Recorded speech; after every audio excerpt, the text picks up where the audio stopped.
உலகெங்கிலும் பறந்து வாழும் ஆன்மீகம் டாக்ஸ் தமிழ் நேயர்களுக்கு அன்பு வணக்கம். நான் ஜோதிடர் குரு வரதராஜ பெருமாள். இந்த நிகழ்ச்சி மூலியமா உங்க எல்லாத்தையும் சந்திக்கிறதுல மிக்க மகிழ்ச்சி அப்படின்றத தெரிவிச்சுட்டு, என்ன பார்க்க போறோம் இந்த நிகழ்ச்சியில அப்படின்னா, சனி வந்து வக்ர நிலைக்கு போறாரு. சனி வந்து ஏற்கனவே மீன ராசியில, அதாவது காலபுருஷனுக்கு 12ஆம் வீடுன்னு சொல்லக்கூடிய குருவுடைய மீன ராசியில இருந்துகிட்டு இருக்கிறாரு. ஸோ அங்க இருந்து அவர் வந்து வக்ர நிலைக்கும் போகக்கூடிய காலத்துக்கு வந்திருக்கிறாரு. இந்த வக்ர காலம் அப்படின்றது வந்து எப்போ இருந்து எப்போ வரைக்கும் அப்படின்னா, ஜூலை 15ஆம் தேதியிலிருந்து நவம்பர் 30ஆம் தேதி வரைக்குமா வாக்கிய பஞ்சாங்கத்தின் அடிப்படையில வந்து வக்ர நிலையில பயணிக்க போறார். இந்த வக்ர நிலையில பயணிக்கக்கூடிய சனி பகவான், நீதிமான், கர்மகாரன்னு சொல்லக்கூடிய சனி பகவான், ஒவ்வொரு ராசிக்காரருக்கும் என்ன விதமான பலன்கள குடுக்க போறாருன்ற பார்க்க போறோம். குறிப்பா வந்து பார்த்தீங்கன்னா, இந்த 7 சனி காலத்தில இருக்கக்கூடிய கும்பம், மீனம், மேஷம் இந்த ராசிக்காரர்களுக்கு, அதுபோக சிம்ம ராசிக்காரர்கள் அட்டம சனி நடந்துட்டு இருக்கக்கூடிய சிம்ம ராசிக்காரர்களுக்கு, கண்டசனி நடந்துட்டு இருக்க கன்னி ராசிக்காரர்களுக்கு, இத தவிர்த்து மற்ற அனைத்து ராசிக்காரர்களுக்கும் மேஷம் முதல் மீனம் வரையான 12 ராசிக்காரர்களுக்கும் என்ன விதமான பலன்கள் குடுப்பாரு? ஒரு கிரகம் வக்ரம் பெற்ற நிலையில இருக்கக்கூடிய கிரகம், ஆண்டு கிரகமா வந்து அதுவும் வலுத்த இயற்கை அசுப கிரகமா வரக்கூடிய சனி பகவான் வக்ர நிலைக்கு வரும்போது அவர் என்ன பலனை குடுப்பாரு? அப்படின்றத டீட்டெயிலா பார்க்க போறோம். மகர ராசி அன்பர்களுக்கு சனியுடைய வக்ர பயிற்சி காலம் எப்படி இருக்க போகுதுன்னு பார்க்க போறோம். முதல்ல சனி உங்க ராசிக்கு யார் அப்படின்னு பார்த்தீங்கன்னா, உங்களுடைய ராசி அதிபதியே சனி பகவான் தான். மகர ராசிக்கு அதிபதி மகர ராசிய வந்து தன்னோட ஆட்சி வீடா கொண்ட கிரகம் யாருன்னா சனி பகவான் தான். அந்த சனி பகவான் உங்க ராசிக்கு மட்டும் இல்லாம, உங்க ராசிக்கு தன, குடும்ப, வாக்குஸ்தானம்னு சொல்லக்கூடிய 2ஆம் வீட்டுக்கும் அதிபதி அவர்தான். அவர் தற்சமயம் எங்க இருக்காரு அப்படின்னா, சனி எங்க இருக்காரு அப்படின்னா, உங்க ராசிக்கு 3ஆம் இடத்துல இருக்காரு. ராசியிலேருந்து 3வது வீடான மீன ராசியில குருவுடைய வீட்ல இருந்துட்டு இருக்காரு இல்லையா? 3ஆம் வீட்ல இருக்கக்கூடிய நிலையில அவர் ஜூலை 15ஆம் தேதி முதல் நவம்பர் 30ஆம் தேதி வரைக்கும் ஒரு வக்ர நிலையில பயணிக்க போறாரு. வக்ர நிலையில பயணம் அப்படின்றது என்ன அப்படின்னா, முன்னோக்கி போயிட்டு இருக்கிறது தான் இயல்பு. அந்த இயல்புக்கு மாறா அவர் ரிவர்ஸ்ல வரப்போற மாரியான ஒரு தோற்றத்த நமக்கு குடுக்க போறாரு. இந்த நிலையில வந்து அவரு மீன ராசிக்குள்ளேயே தான் பயணம் ரிவர்ஸ்ல வரக்கூடிய அந்த நிலை வக்ரத்துல இருக்கக்கூடிய நிலை இருக்க போகுது.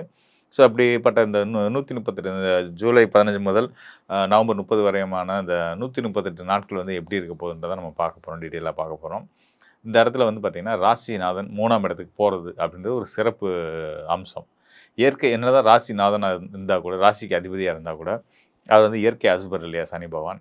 அ இயற்கை அசுப கிரகங்கள் அப்படின்னா யார் யாருன்னா சனி, அ ராகு, செவ்வாய், சூரியன் இவங்கலாம் வந்து இயற்கை அசுபர்கள். இவங்க வந்து 3ஆம் இடம், 6ஆம் இடம், 11ஆம் இடத்துலலாம் இருந்தா நல்ல பலன்கள் செய்வாங்க. காரணம் என்னன்னா, இந்த 3, 6, 11 அப்படின்றது வந்து பார்த்தீங்கன்னா, ஸ்தானங்கள் வந்து உபஜய ஸ்தானங்கள்னு சொல்லுவோம். வெற்றிக்கு உதவக்கூடிய ஸ்தானம்னு சொல்லுவோம். அந்த வெற்றிக்கு உதவக்கூடிய ஸ்தானத்தில இருக்கக்கூடிய இயற்கை அசுப கிரகங்கள், நம்ம செய்யக்கூடிய செயல்கள் மூலியமா நம்மள வந்து வெற்றியாளர்களா மாத்துவாங்க அப்படின்றது தான் உண்மை. ஸோ அந்த வகையில இங்க உங்கள் ராசிக்கும் ராசிக்கு அதிபதியா வந்து தன, குடும்ப, வாக்குஸ்தானத்துக்கும் அதிபதியா வந்து அவர் வந்து ராசிக்கு 3ஆம் இடமான மீன ராசியில ஒரு சுப கிரகத்தோட வீட்ல இருந்து இயங்கக்கூடிய காலத்தில அவர் வக்ரமும் அடைய போறாரு. ஸோ இந்த வக்ரம் அடையக்கூடிய இந்த 138 நாட்கள்லயும், உங்களுடைய ஒவ்வொரு செயல் மூலியமும் நீங்க வந்து அடுத்தடுத்த உயரத்த தொடப் போறீங்க அப்படின்றத நீங்க தெரிஞ்சுக்கணும். ஒரு வக்ரம் பெற்ற கிரகம் தான் குடுக்கக்கூடிய காரகத்துவ பலன்கள வலுவா குடுக்க போறாங்க அப்படின்றது தான் அர்த்தம். அதாவது எந்த ஒரு அ தடையும் இல்லாம, வீழ்ச்சியும் இல்லாம, கண்டிப்பான முறையில முன்னேற்றத்துக்கு என்னென்ன பண்ணணுமோ, தான் குடுக்க வேண்டிய பலன்கள ரொம்ப வலுவா குடுப்பாங்க அப்படின்ற அடிப்படையில உங்களுடைய ராசிக்கு அதிபதியான சனி பகவான் 3ஆம் இடத்திலிருந்து உங்க வாழ்க்கையில உங்களுடைய வாழ்க்கை தரத்த உயர்த்த போறாருன்னு சொல்லலாம். நீங்க நினைக்கிற, ஆசைப்படுற, அடையணும்னு நினைக்கக்கூடிய இலக்குகள் எல்லாத்தையும் அடைய வைக்கிறதுக்கான பெரிய உதவிய உங்களுக்கு செய்ய போறாரு. உங்க செயல்கள் மூலியமா நீங்க அடுத்தடுத்த கட்டத்துக்கு உயரப் போறீங்க. அப்படின்றது தான் நடக்கப் போகுது. மேலும் வந்து பார்த்தீங்கன்னா, அந்த சனி பகவான் இருக்கக்கூடிய 3ஆம் இடத்து அதிபதி குரு எங்க இருக்காருன்னா, ராசிக்கு 7ஆம் இடத்துல இருந்துட்டு இருக்கிறாரு. இது ரொம்ப முக்கியமான விஷயம். ராசிக்கு குருவோட பார்வை கிடைக்கிறது மட்டும் இல்லாம, உங்களுடைய ராசிநாதன் சனி பகவானுக்கும் குருவோட பார்வை கிடைச்சிட்டு இருக்கு. குருவுடைய 7ஆம் பார்வை உங்க ராசிக்கும், குருவுடைய 9ஆம் பார்வை உங்களுடைய ராசிநாதன் சனி பகவானுக்கும் கிடைக்குது இல்லையா? ஸோ ராசிக்கும் கிடைச்சு, ராசிநாதனுக்கும் குருவுடைய பார்வை கிடைச்சுச்சு அப்படின்னா, முழு பரிசுத்தமான தன்மையில நீங்க இருக்கீங்கன்னு அர்த்தம். உங்க ராசி அதிபதியான சனி பகவானுக்கு குருவோட தொடர்பு கிடைச்சதுனால என்னென்ன நல்ல விஷயங்கள் நடக்குன்றத பார்க்கலாம். அதாவது சனி இருக்கக்கூடிய ஸ்தானம் வந்து 3ஆம் இடம். அது உங்களுடைய ஆசை, விருப்பங்கள குறிக்கக்கூடிய ஸ்தானம். அந்த 3ஆம் இடத்துக்குரிய குரு இருக்கக்கூடிய ஸ்தானம் வந்து பார்த்தீங்கன்னா, 7ஆம் இடம். ராசிக்கு 7ஆம் இடம். அதுவும் உங்க ஆசை, விருப்பம் மற்றும் திருமண வாழ்க்கை இதெல்லாம் குறிக்கக்கூடிய ஸ்தானம். தொழில் ரீதியான பங்குதாரர்கள குறிக்கக்கூடிய ஸ்தானம். இந்த 2 ஸ்தானத்துக்குமான தொடர்பு கிடைச்சிருக்கிறதுனால, நீங்க என்ன விரும்புறீங்களோ, அத நிச்சயமா அடைவீங்க அப்படின்றத உறுதியா சொல்லலாம். அதனால உங்க வாழ்க்கைக்கு தேவையான நீங்க விரும்பக்கூடிய விஷயங்கள அடையறதுக்கான ஒரு தொலைநோக்கான ஒரு சிந்தனைகளையும், ஒரு பார்வையும் நீங்க கொண்டு வந்துட்டீங்கனாலே போதும். நீங்க ஜெயிச்சிட்டீங்கன்னு அர்த்தம். உங்கள் வெற்றியை நீங்கள் உறுதிப்படுத்திக்கணும் அப்படின்னா பர்டிகுலராக இந்த காலத்தை நீங்கள் வரக்கூடிய ஒவ்வொரு நாளையும் பயன்படுத்திக்கங்க. குறிப்பாக சனி வக்ர நிலையில் பயணிக்கக்கூடிய அந்த 138 நாட்கள் ஜூலை முதல் நவம்பர் 30 வரையுமான அந்த காலத்தை சரியாக பயன்படுத்துனீங்க அப்படின்னா நீங்கள் வாழ்க்கையில் அடைய முடியாதுன்னு நினைக்கக்கூடிய நீங்களே நம்ம லைஃப்பில் அதெல்லாம் நடக்காதுன்னு நினச்சிங்கன்னா அப்படிப்பட்ட உங்களையே ஆச்சரியப்படுத்துகிற மாதிரி விஷயத்த நடந்தால் நல்லா இருக்கும்னு நம்புங்க, விரும்புங்க, ஆசைப்படுங்க. கண்டிப்பான முறையில் உங்களுக்கு கிடைக்கும். அதை நான் உறுதியாக உங்களுக்கு சொல்கிறேன். அதனால வந்து தைரியமா, சந்தோஷமா, மகிழ்ச்சியா நீங்க பண்ண வேண்டிய ஒரே ஒரு விஷயம் என்னன்னா, ஆசைப்படுறது தான். நீங்க ஆசைப்படுங்க. இத இத ஆசைப்படுங்க. நல்ல விஷயத்துக்கு ஆசைப்படுவீங்க. அந்த நல்ல விஷயங்கள் நிச்சயமா தடையும் இல்லாம நிச்சயமா உங்க கைக்குள்ள வந்து சேர்ந்துரும் அப்படின்றத நான் உறுதியா சொல்றேன். மேலும் சனி பகவான் ஒவ்வொரு ராசிக்காரர்களுக்குமே, மேஷம் முதல் மீனம் வரையான 12 ராசிக்காரர்களுக்குமே தன்னுடைய வக்ர காலத்துல நம்ம அவர எப்படி புரிஞ்சுக்கிறோம் அப்படின்றத பொறுத்து தான் அவர் நல்ல பலன குடுக்க போறாரு. நம்மளுடைய ராசி பலன், கோச்சார பலன் அப்படின்றது சந்திரன அடிப்படையா வச்சு சொல்லக்கூடிய பலன் தான் இல்லையா? ஸோ சந்திரன்றது மனோகாரகன். மனசுல நம்ம என்ன எதிர்பார்க்குறோமோ, அதுதான் நம்ம வாழ்க்கை அமையும்.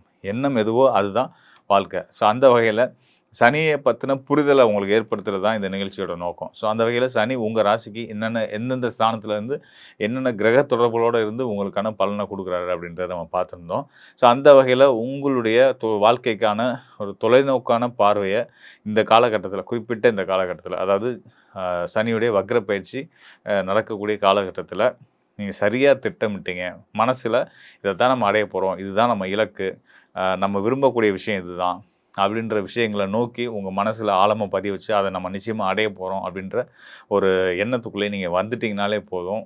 உங்க வாழ்க்கையில நீங்க மிகப்பெரிய நீங்க எதிர்பார்த்த, ஆசைப்பட்ட வெற்றிய அடைய போறீங்கன்றதுக்கான அடையாளமா நம்ம பார்க்கலாம். அதுக்கு நிச்சயமான முறையில வக்ரம் பெறக்கூடிய சனி பகவானும், அவருக்கு திரிகோண நிலையில இருக்கக்கூடிய குரு பகவானும் சேர்ந்து உங்களுக்கு சப்போர்ட் பண்ண போறாங்க அப்படின்றத நம்ம பார்த்துருந்தோம். அதனால மக்களே தயாராகிக்கங்க. ஒரு அற்புதமான ஒரு பொன்னான காலம் காத்திருக்கு. சரியா நீங்க பயன்படுத்துனீங்க அப்படின்னா, அதாவது காலம் சரியா இருக்கு. காலம் நல்லா இருக்கு. யோகத்த குடுக்க தயாரா இருக்கு. நாம எடுத்து அதுக்கான முயற்சி எடுக்கணும் இல்லையா? நம்ம யோசிக்க தெரியாம, திட்டமிட தெரியாம, நம்ம எது நமக்கு சரியா வரும் அப்படின்றத நீங்க புரிஞ்சுக்கிறாம நடக்கிறது நடக்கட்டும். நடக்கிறது நல்லாவே நடக்கும். அப்படின்னு நல்லதாவே நடக்கும்ன்றது கூட நல்ல விஷயம் தான். இன்னும் கிளியரா நீங்க வந்து இதுதான் நமக்கு நடக்கணும். நான் ஆசைப்படுறது இதுதான். இது எனக்கு கிடைச்சா நல்லாருக்கும். அப்படின்ற அந்த ஒரு மனப்பக்குவத்துக்குள்ள நீங்க வந்து அந்த ஒரு ஒரு என்ன சொல்றது? எண்ணங்களால உங்க விருப்பங்கள வந்து நீங்க வந்து அடையறதுக்கான வாய்ப்புகள முதல்ல நீங்க செஞ்சுட்டீங்க அப்படின்னாலே, அதாவது எண்ணத்துல நீங்க என்னென்ன ஆசைப்படுறீங்களோ, அது எல்லாத்தையும் நீங்க வந்து தெளிவா மனசுல உணர்ந்துட்டீங்கனாலே அப்படின்னு வந்து நிச்சயமா உங்களுடைய எண்ணங்கள் நிறைவேறும் அப்படின்றத நான் உறுதியா உங்களுக்கு சொல்றேன். அதுக்கு கோச்சார கிரகங்கள் உங்களுடைய செயல்கள தடையின்றி செய்றதுக்கு உதவியா இருக்க போறாங்க அப்படின்னு சொல்லியிருக்கேன். மேலும் சனியுடைய அருளால் சனி வக்ர நிலையில் இருக்கக்கூடிய காலத்தையும் சரியான முறையில பயன்படுத்திக்கும் பட்சத்தில, சனி பகவானே உங்கள மேலும் மேலும் பல பல உயரங்களுக்கு கொண்டு வருவாரு அப்படின்றதையும் நான் வந்து உங்களுக்கு சொல்லியிருக்கேன். நிச்சயமா இந்த காலத்த பயன்படுத்தி சரியான முறையில இப்போ இருந்தே திட்டமிட்டு உங்க எதிர்காலத்த வளப்படுத்திக்க வேண்டியது உங்க கையில இருக்கு அப்படின்றத சொல்லிடுறேன். மேலும் இன்னும் சில விஷயங்கள் சொல்றேன். உங்களுக்கு வந்து தெரியல. நான் என்ன நோக்கி எத நோக்கி பயணிக்கணும்னு தெரியல. நான் போற பாதை சரிதானான்னு தெரியல. இந்த பாதையில போனா நான் வெற்றி அடைவேனா? அப்படின்றது எனக்கு தெரியல. ஒரு குழப்பங்கள் இருந்துட்டு தான் இருக்கு. நீங்க சொல்றீங்க கோச்சார கிரகங்கள் நல்லா இருக்கு. சனி நல்லா இருக்காருன்னு சொல்லிட்டீங்க. குருவோட குருவோடைய அனுகூல தொடர்போட இருக்கிறதுனால நல்ல பலன்களை செய்வார்ன்றதையும் சொல்லியிருக்கிறீங்க. இருந்தாலும் எனக்கு வந்து மனக்குழப்பம் இருந்துட்டு இருக்கு. இல்ல எனக்கு வந்து நான் என்ன பாதையில போறதுன்னே தெரியல. எதிர்காலம் எப்படி இருக்குன்றது தெரியல. அப்படின்னு நினைக்கக்கூடியவங்க, உங்களுடைய சுய ஜாதகத்தோட தொடர்பு கொள்ளுங்க. உங்க சுய ஜாதகத்துக்கு மிகப்பெரிய பங்கு இருக்கு. உங்களுடைய வாழ்க்கைய தீர்மானிக்கிறதுல, உங்களுடைய எதிர்காலத்த தீர்மானிக்கிறதுல, உங்களுடைய வெற்றிய தீர்மானிக்கிறதுல சுய ஜாதகத்த பங்கும் அவசியம். இப்ப நம்ம பார்த்தது ராசி அடிப்படையில. அதாவது கோச்சார பலன்கள் நம்ம பார்த்துருக்குறோம். உங்களுடைய சுயஜாதகத்தையும் நம்ம பார்க்கும்போது தான், அங்க உங்களுடைய லக்னம் என்னவா இருக்கு? உங்களுடைய இப்ப நடப்பு தசா புத்தி கிரகங்கள் உங்களுக்கு சப்போர்ட் பண்ணக்கூடியவங்களா? இல்ல பகைத்தன்மையில உள்ளவங்களா? இப்படின்றதெல்லாம் பார்க்கலாம். இதெல்லாம் பார்த்தோம்னா தான் வந்து, உங்களுக்கான இன்னும் சரியான துல்லியமான பலன்கள குடுக்க முடியும். நீங்க போற பாதை சரி. நீங்க இந்த பாதையில போங்க. இந்த பாதை உங்களுக்கு சரியா வராது. இந்த எண்ணங்கள மாத்திக்கங்க. இந்த எண்ணங்கள எடுத்துக்கங்க நல்லது. இப்படின்ற உங்களுக்கு ஒரு பெரிய கிளாரிட்டி வேணும்னு நெனச்சீங்கன்னா, நிச்சயமா எனக்கு தொடர்பு கொள்ளுங்க. கண்டிப்பான முறையில உங்களுக்கு வழிகாட்ட நான் தயாரா இருக்கிறேன். நன்றி மக்களே! மீண்டும் ஒரு நல்ல நிகழ்ச்சியில சந்திப்போம். நன்றி, வணக்கம்.